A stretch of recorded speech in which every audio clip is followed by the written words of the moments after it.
Alright guys, so we have a couple of videos to react. If you don't know why wires are dangling, because I'm trying this new sort of setup where I connect this piece of earphone straight to there. And my earphone's like a cheap Black Shark earphone and has L-shaped connectors. So it doesn't it doesn't hurt the wires, the tip of the wires, if you will, because a lot of like wires and 3.5 connectors and headphone whatever, right? And if you bend them, the wires become loose, and I just don't like it. And also, like, if you bring this out to the road, if you have a MP3 player, iPod that supports 3.5, and also L shape is just so convenient. Like, you don't have that bend problem. Like now, if you look at my AirPod Max to 3.5, which is basically just consists of Lightning to 3.5, the wire is already kind of broken. I cannot hear any audio through any channel. So this is why I just kind of don't like that kind of setup. But yeah, today we will do this. Now the way this works is you put this wire through this, and this microphone provides the sound. Okay, it's not through the back of your motherboard. And also, I noticed something is if you don't want to hear yourself echoing, you just press the mute button for 24/7 unless you stop recording, which you didn't have to do in the past. At least I didn't have to do in the past. And also, this gives you a feedback of your voice, kind of pretty cool. You can sort of hearing if you're recording any background noises, and what's not. Now, I'm going to talk about 4 topics today, right? So let's get into it. We're going to be reacting to Penguin Zero's video, one of them. Alright, let's get started. Here we go.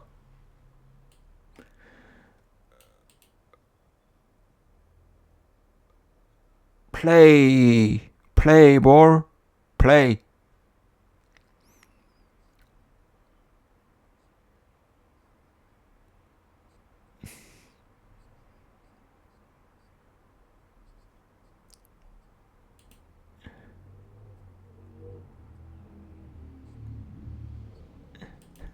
Oh wow, U.S. Defense Department spokesperson Army LT Cole Charlie Diet was asked about the new habit adopted by the soldier who were sent by North Korea's Kim Jong-un to fight along with Putin's soldiers.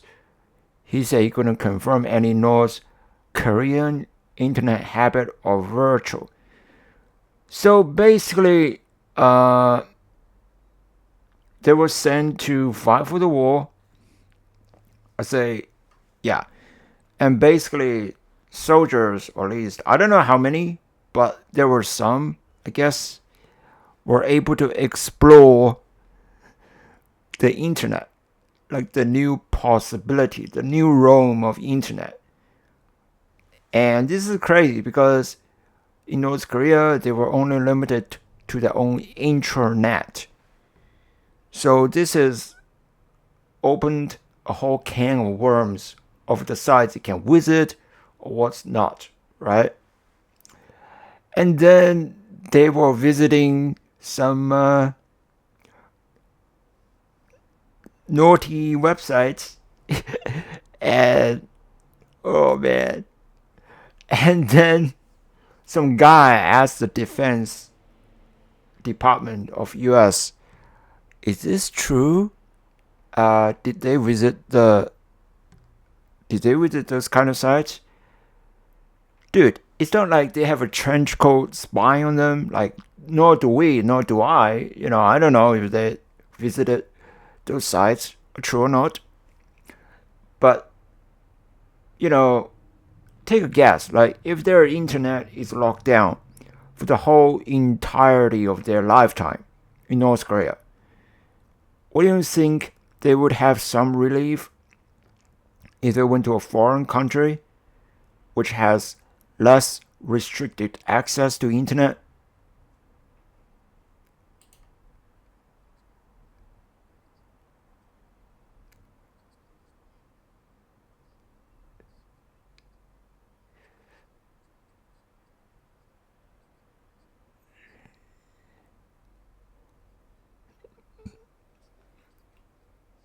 Yeah,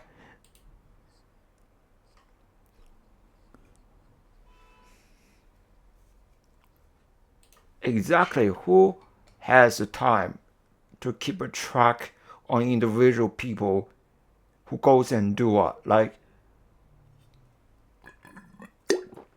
I just don't get it. This whole thing, this whole story is bizarre. I'm not gonna continue watching this no more, but you get the gist of this story. So the next one is kind of bizarre. Let's see what we got. All right, so we start from here.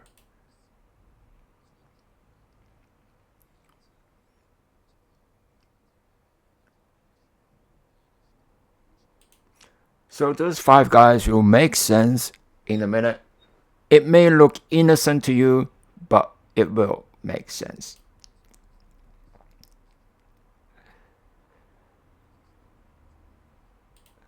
I don't know. I never dealt with creditors, so I don't know what exactly like their role is. I think it's them to credit money to people borrowing, loaning, if I'm not mistaken, right?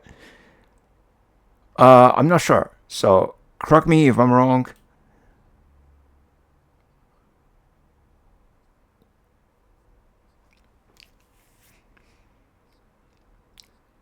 Okay, the only way they can pull it off, I think, is social engineering at this point.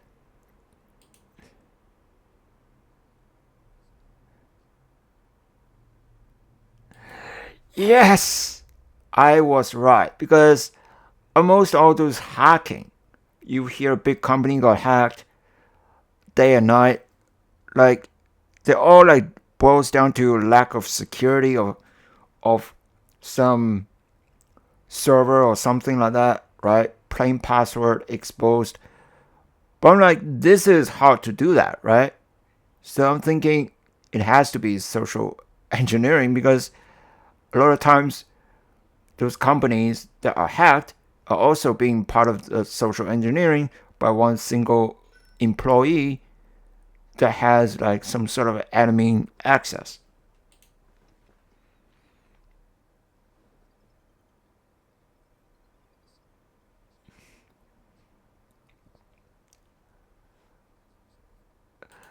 Yeah, so apparently, like, you can spoof numbers and pretends to be the company that are calling from, which is kind of very scary.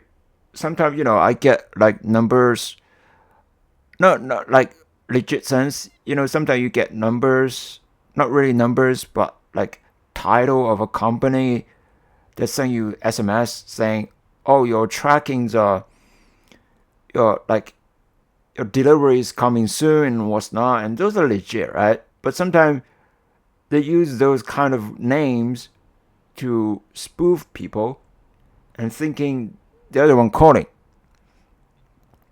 First of all, Google will never call you. That's a red flag. Google will not call you whatsoever, right? If you have problems, they send you an email, you resolve via email. So calling is not a thing.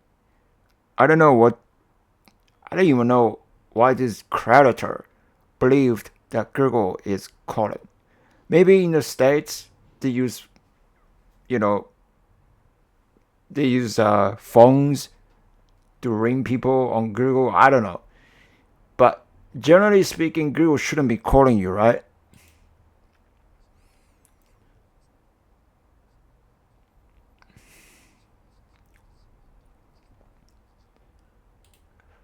That's pretty suspicious. Like, if somebody asks for Gmail, yeah, it might sound convincing, but then iCloud, unless this guy used iCloud to sign up for Gmail, which could be also the case.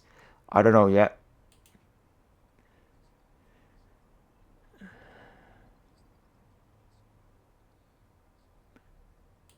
Yeah, so they found out through the Gmail, through the creditor's email accounts, that he's using Gemini.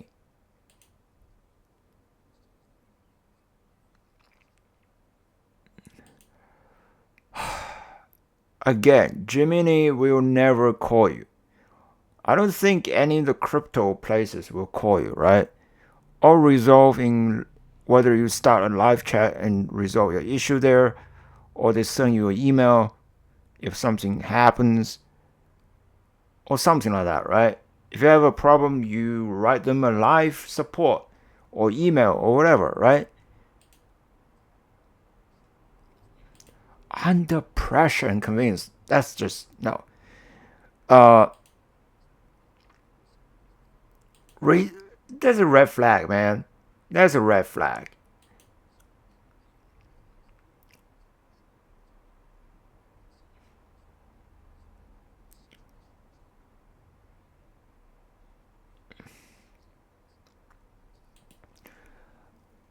Who asked you to use any desk? I don't think any crypto exchange asked you to do that. Another red flag.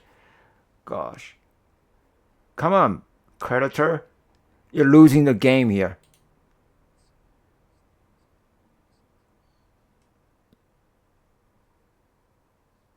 Oh, wait. Am I not having audio the whole time? Wait. Oh, wait. Oh, wait. Guys, I know why. Now we should have audio. The private keys to their Bitcoin wallet were exposed, and yes, because I changed to this, and the audio is not playing through that anymore. Yes, sorry about that. But we are back with audio. I'm gonna change my other audio as well. I got two. One's like normal volume, another slightly like lower. in just a few clicks, the digital fortune was transferred into the hands of the thieves. So just to recap, the guy got spoofed into thinking is those companies like AnyDesk. No, first it was Google calling the guy saying we need to look at your account, because you have problems. And then they access his iCloud. Maybe his iCloud was linked to Google, when he signed up. And then they found out he's using Gemini, which is a crypto exchange. And from there, they asked to reset 2FA and asked him to download AnyDesk, which is few red flags because Google and Gemini will not call you and they will not ask you to install AnyDesk. So he installed it. So they found some key phrases linked to his Bitcoin. And then after that, they put blank the screen or whatever and send the Bitcoin to their like disposable. I say disposable with air quote. Basically, those wallets are kind of like side piece. Like they can just use whatever they feel like for those kind of attacks. Yeah, or maybe they have multiple as well, which is later reported here as well. So those criminals tend to have multiple to to get less attention and harder to track, right? Wow, no way. No way. I see it, bro. It's on the blockchain. It's on the blockchain. Like, this is stupid, man. Like, they gloat about it. They make a video about it. Like, this guy was like, oh, we got it. And you see, like, the message here is just them, like, laughing out loud and what's not. And all the slangs in the book about laughing out loud, No way. Oh my god! Oh my god! In a private video, they recorded the live reactions Yeah, to it's not so private now, eh?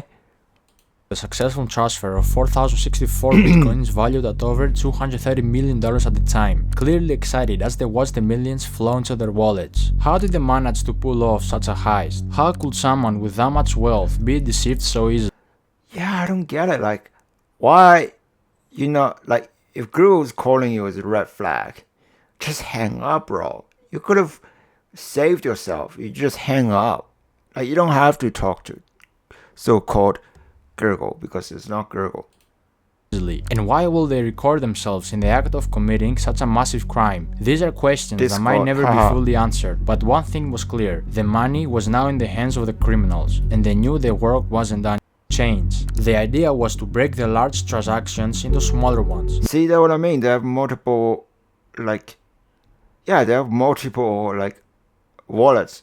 And also, like, if you just straight out transfer what you earned, I think that's also a red flag for, like, exchanges or for people to easily trace you back. Making them harder to trace. Bitcoin was swapped for Litecoin, Litecoin was swapped for Ethereum, and Ethereum was swapped for Monero. The process took several days, with constant swapping between different currencies and exchanges. Further eventually they cashed out. Bro, I'm clearly busy, Caleb. Planning a heist. Soon enough, all the stolen money was now clean money, ready to be spent, and the criminals didn't hold back. The day before the heist even took place, they were already planning on how to spend their fortune, sharing links with each other on Telegram of expensive luxury clothes they wanted to purchase, from brands like Louis Vuitton, Givenchy, and Philippe Plein. While most of the crew chose to play it safe, keeping a low profile and resisting the temptation to splurge, one man couldn't help but stand out. His name? Malone Lamb. Oh man, he's gonna turn into Mr. Joji right there. Like it's game time. I saw a bit of that, so I'm gonna show you guys that, but I won't actually react to the whole video because I wanna get through billions of other things. But yeah, I'm surprised this guy did not know like what happened, right? It's just crazy. Like, who's calling you? Nobody. Enjoy was now within his reach, ready to become his new reality. Nightclubs became his second home. Almost every night he hit a club, spending ridiculous amounts of This Joji wannabe. money on VIP sections. I don't know if Joji spends like this kind of money for this kind of shit, but he's trying to be like, the gangster and all stuff. Like, dude, what the fuck? Bottle services. His bar tabs were unbelievable. Some nights, before FBI caught him, the FBI actually caught him. Damn, that's crazy. Wow, that's how much he spends, right? For his each night, or at least it's costing $265,000, $300,000, whoa, and even more than $500,000. How the heck, man? In a single night. If you were in one of those clubs, you couldn't miss him. It is like Malone, half post, half Malone. His name will be flashing on signs, and DJs will shout his name, giving him all the attention. Who the heck? Nobody. Who the heck this nobody guy just walks up? My name is Malone. I'm a famous guy. Shout me out. Can you actually do that? Like, they don't check who he is, or his background, or his history, or maybe he's using the fact he's a social influencer. I hate it when people use social influencer as a scapegoat to gain free shit. This is exactly, but he actually did pay a lot of money for some of those stuff, so. But still, like, dude.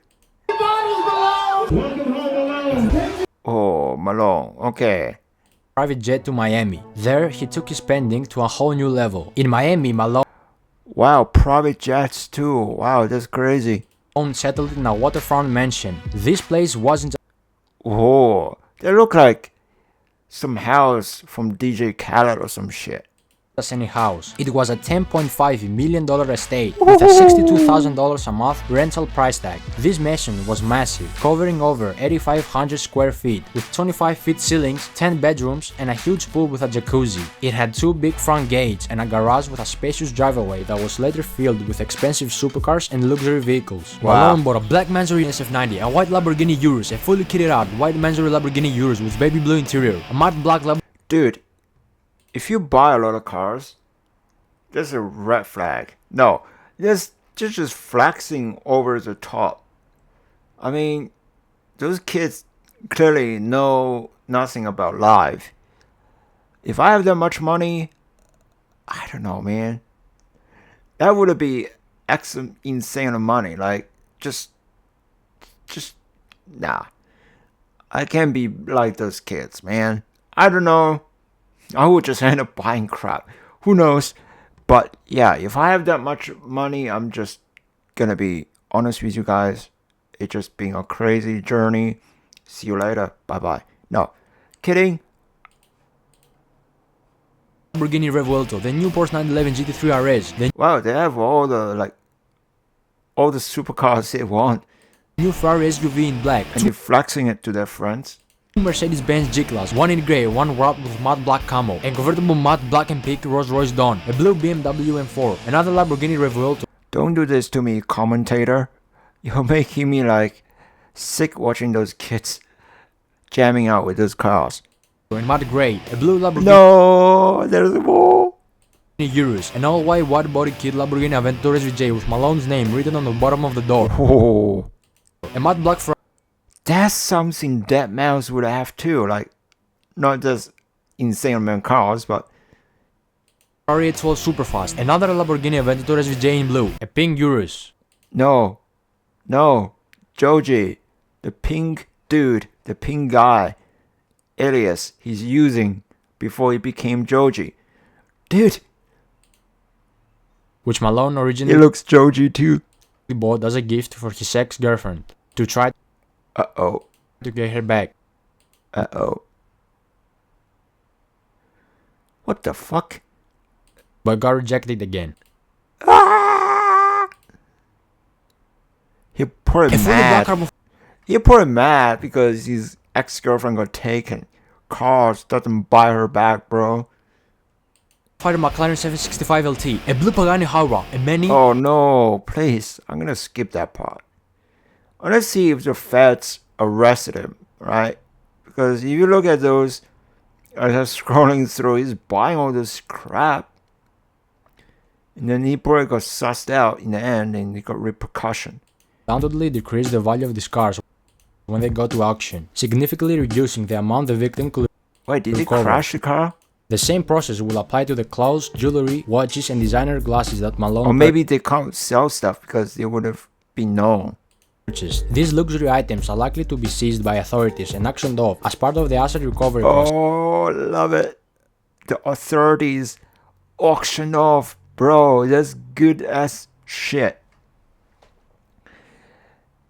It's a bit like this ATO scam we had recently in Melbourne, where they also auction off stuff too. When one of the guys working there, I think, cheated the system and bought their whole family luxury stuff, like handbags and jewelry and stuff, and clothes, and they've been found to process all the stuff. Process, I can't even pronounce this word. Yeah, they found the stuff in their possession. And they got arrested, charged, and those stuff were also auctioned off. High-end watches such as his Richard Mille pieces are particularly valuable and could bring in significant amounts at auction. While designer clothes typically depreciate in value, Malone's expensive pieces will still hold enough worth to help recover the funds for Yeah, fake Joji, bye-bye. the victim. As for the wallet spending in clubs, that money is pretty much gone. When you blow Oh man, not surprised. Look at how much cars. Like, how much cars they buy. How much. They bought a mansion, right? They went to club every day and spent a lot for drinks, to get the name shouted out. Not surprised. $500,000 in a single night on bottle services and VIP sections. The clubs aren't held responsible for giving it back, especially if they had no clue the money was stolen. Same goes for the private and then private jets too. Jets. Those jet companies This story isn't just about a major heist or the luxurious lifestyle Malone enjoyed for a brief moment. It's a lesson in greed, the dangers of showing off wealth that wasn't earned, and how quickly everything can come. Yeah, if it's not your money, you shouldn't take it, man. Like, you think you're anonymous, right? You think you get those money, and no one will care about you. No, you're out in the public, gloating about your daily lives, how to be a Joji wannabe for most every day. And then when the Fed caught up to you and you're like, oh shit.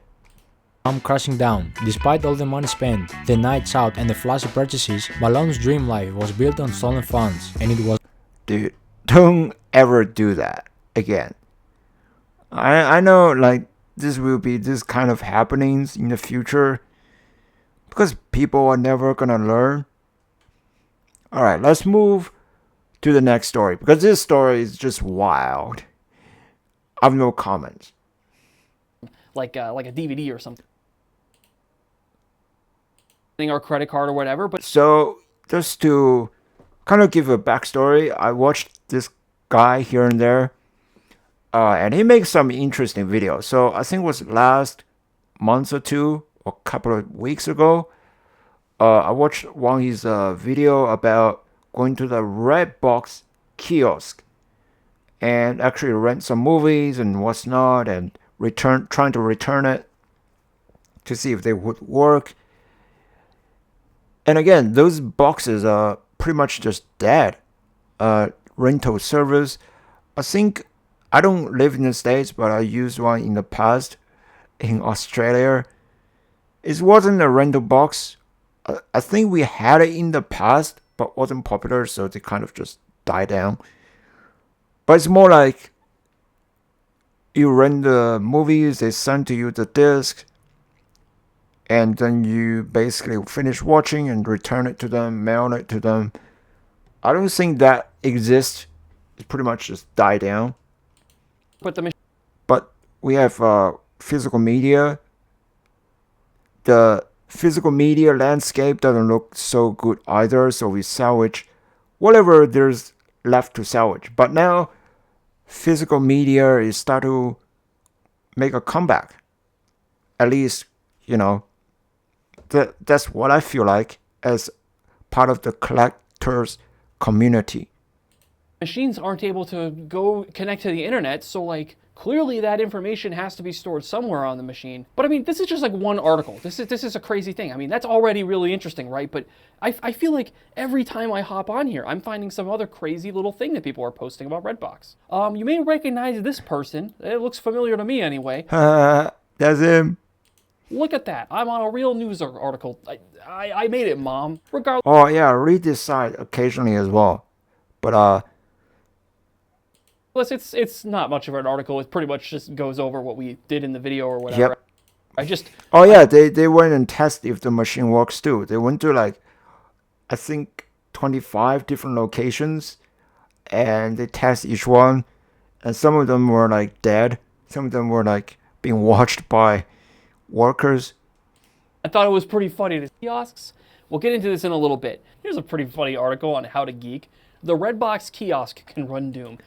Yeah, obviously, like, if inside was just Windows PC stuff powering this, of course.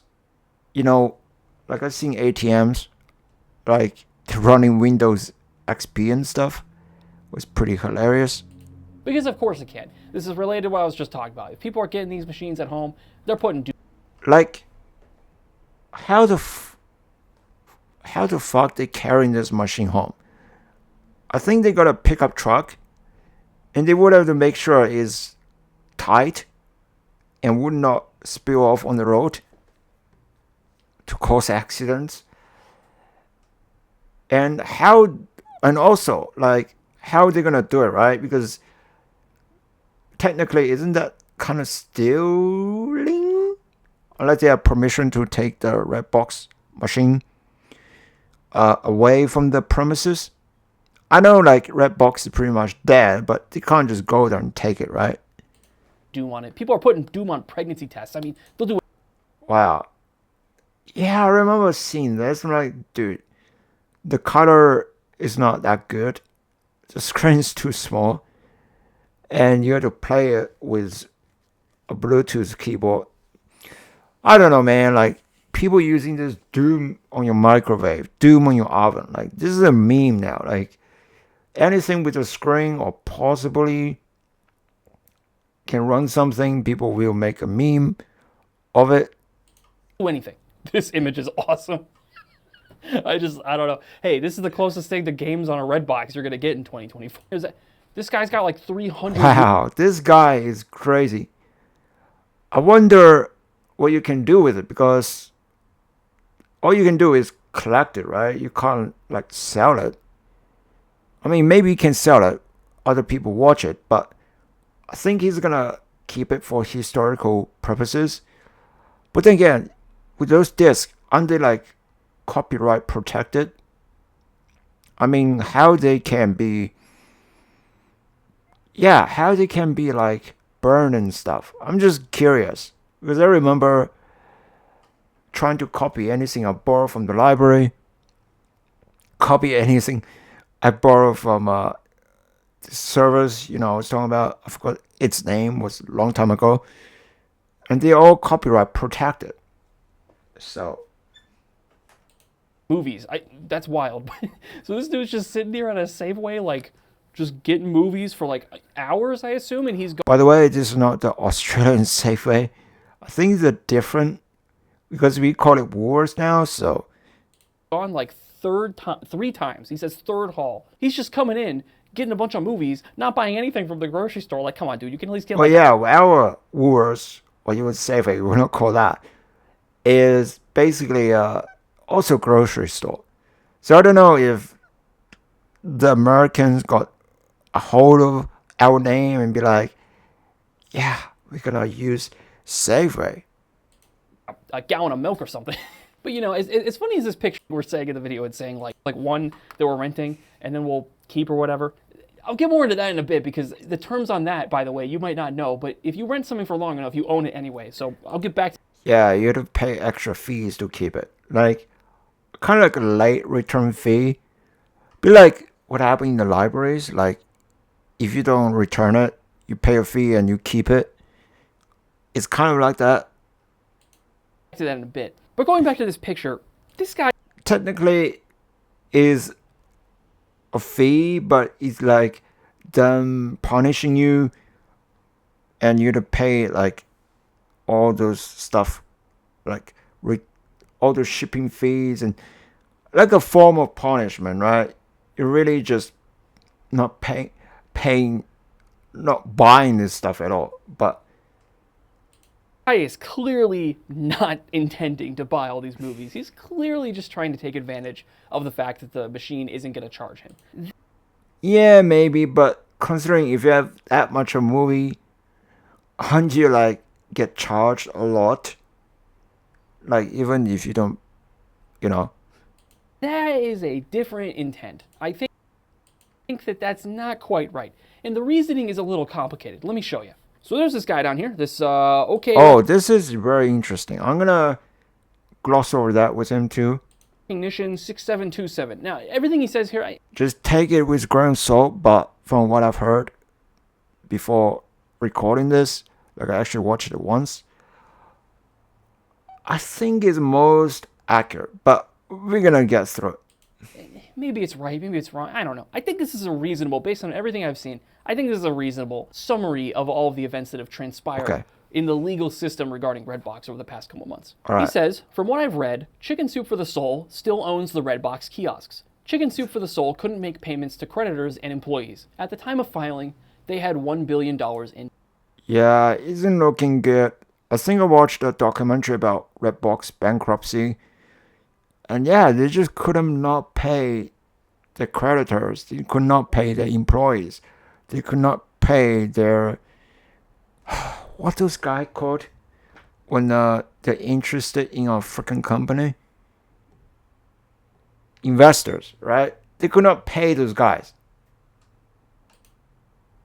Debt. So, Chicken Soup for the Soul is the company who owns Redbox. They are the ones who filed for bankruptcy. Technically, Redbox didn't do that, but they're owned, so they're parent company. They're involved essentially. They, as in Chicken Soup for the Soul, filed for Chapter 7 bankruptcy. The bankruptcy court changed the filing to Chapter 11. That was in July. Oh, changed to 11. And they were ordered to liquidate their assets. So, yeah, they had to get rid of the assets, make back money. They own Redbox. That means it's their job to now get as much value out of Redbox as a company as they can by like selling the DVDs or whatever. It could be anything, honestly. The reason they want to get the money is so that they can pay as much money as possible back to the people they owe money to. This person continues, a host of lawsuits by employees were filed, which has paused the liquidation of assets. That's where we are today. That whole situation, by the way, involving the employees and stuff, completely wild. Basically, they like weren't getting paid. They weren't like... Yeah.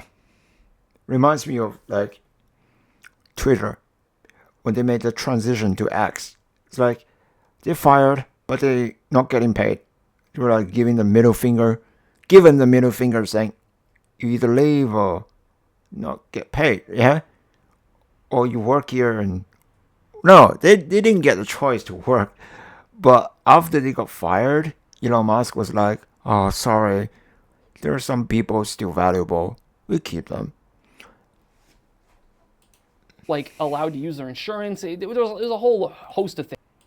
So, but here's where we get into another issue, right? If they're not able to liquidate the assets, they can't get rid of the kiosks, they can't sell the movies or whatever. What are all the grocery stores and stuff supposed to do with these kiosks? They just sit there, they take up space. Exactly. The space is money essentially, and they cost money because they take power to run. Obviously, it's actually a really funny article. That's why it explains half dozen of those machines he visited doesn't even work. Some being broken by bandits and whatnot, but There's Media Play News. Big box retailers grapple with costs associated with abandoned Redbox kiosks. Walgreens in August filed a court motion seeking the right to remove kiosks bolted into concrete and reportedly weighing as much as 900 pounds each. And you guys wonder... Yeah, like those kiosks that bolted into concrete, those boxes, how would someone take it home? How? I'm just wondering how. Why I'm not going to go get one.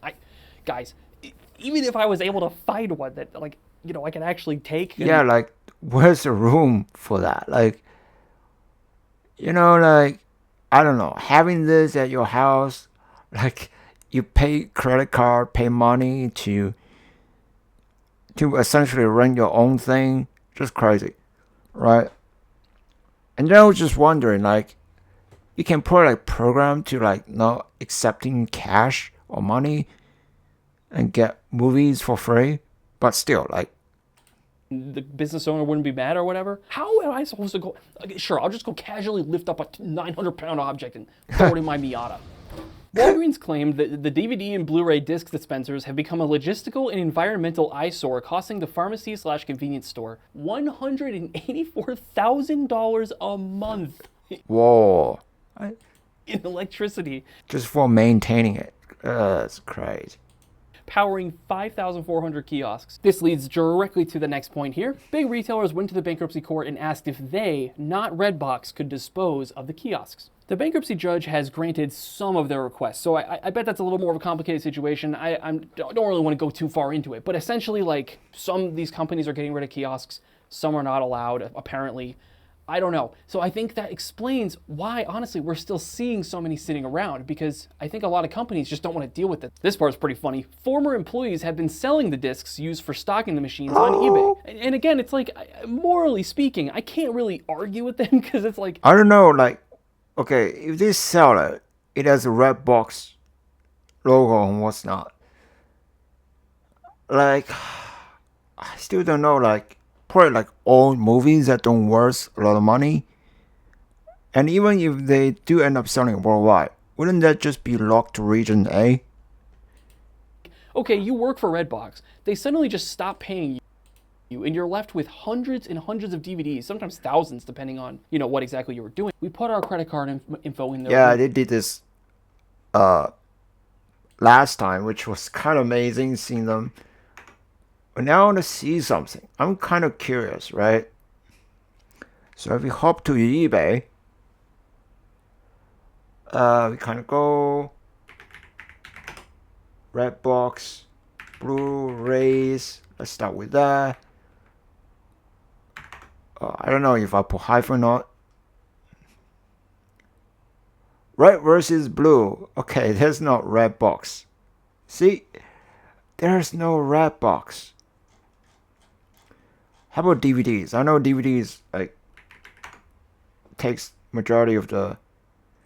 See, there's no DVDs either. Red box DVD for sale. Let's go if you can region code. Let's go region. Yeah, let's go for that. No, you don't see any here. You see, that's what I mean. Like, they don't sell it.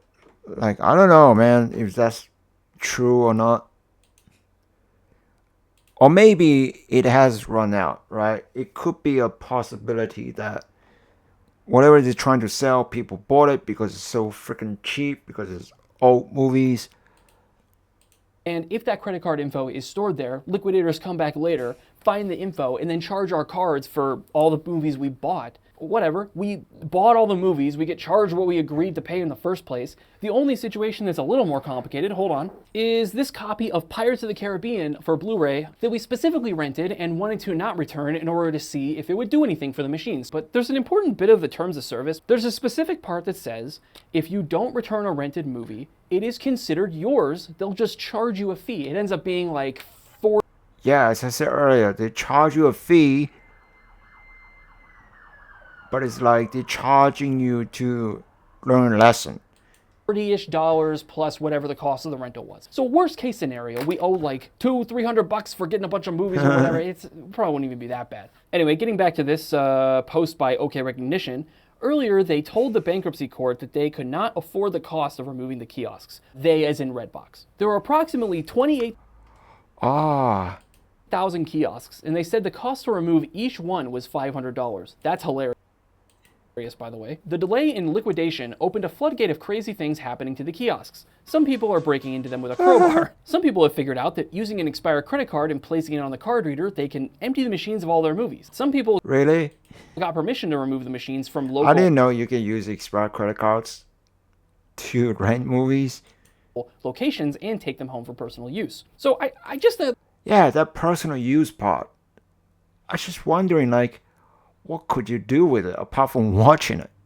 thought it was important to go over that because I know when I say in these videos, oh, Redbox is bankrupt, but they're still around. It's interesting. I'm oversimplifying the situation. The court thing with Redbox is extremely complicated, as you can tell, and is an ongoing story that probably won't be resolved throughout the rest of the year. But anyway, let's keep scrolling through here on Reddit because I swear. Yeah, I mean, like, this whole Redbox situation is just fascinating to me. Like, we don't have that kind of stuff here. Like, we used to, I think, so a couple of times, but we just don't have like the same sort of, access or the same sort of, I don't know, feeling as like excitement as like when Redbox dies, right?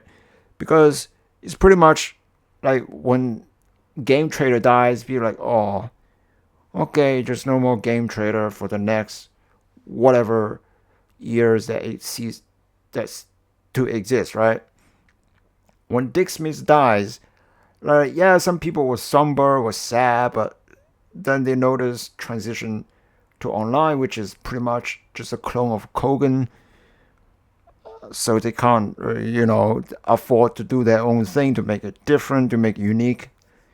The same when Home died, no one really cried about it because most of them just get converted to Bunnings, which is very similar sort of type store. Or they just being, used for another use. So, but nobody ever like cried about it or find it like, oh, Holmes dying, that's very fascinating. Game traders died, oh, that's fascinating. No.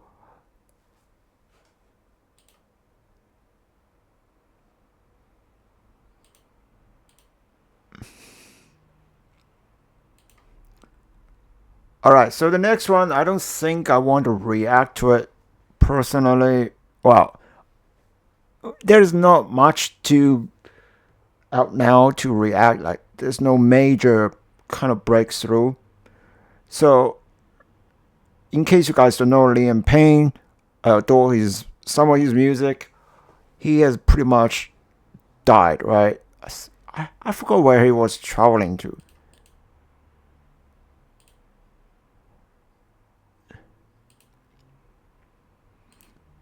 And he basically fell off this hotel, like the plunge through the like decking and stuff, like, and he could not be saved, right?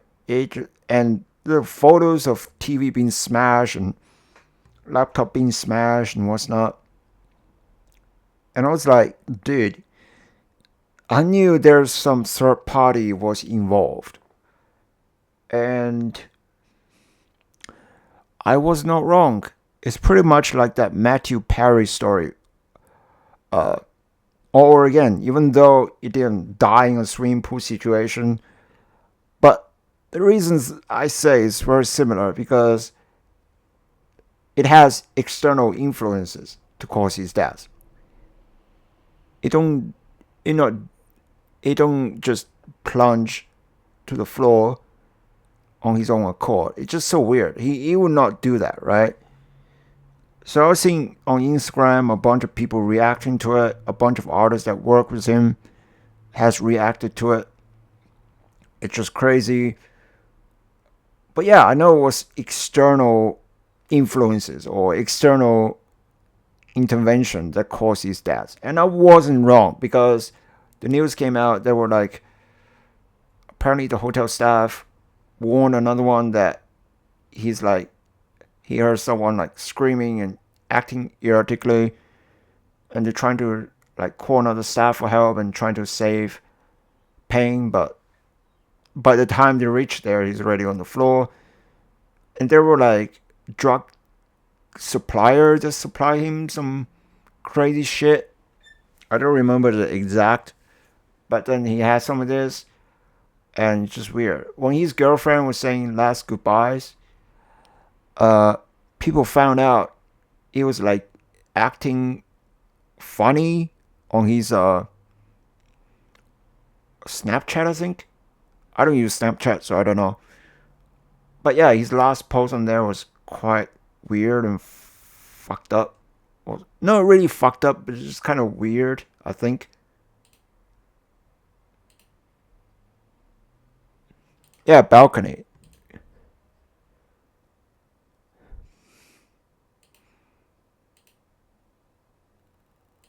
Yeah, I mean, like, dude,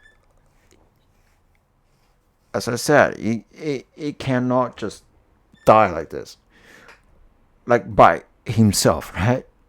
And I was right. There's external forces get involved because this is pretty much just weird.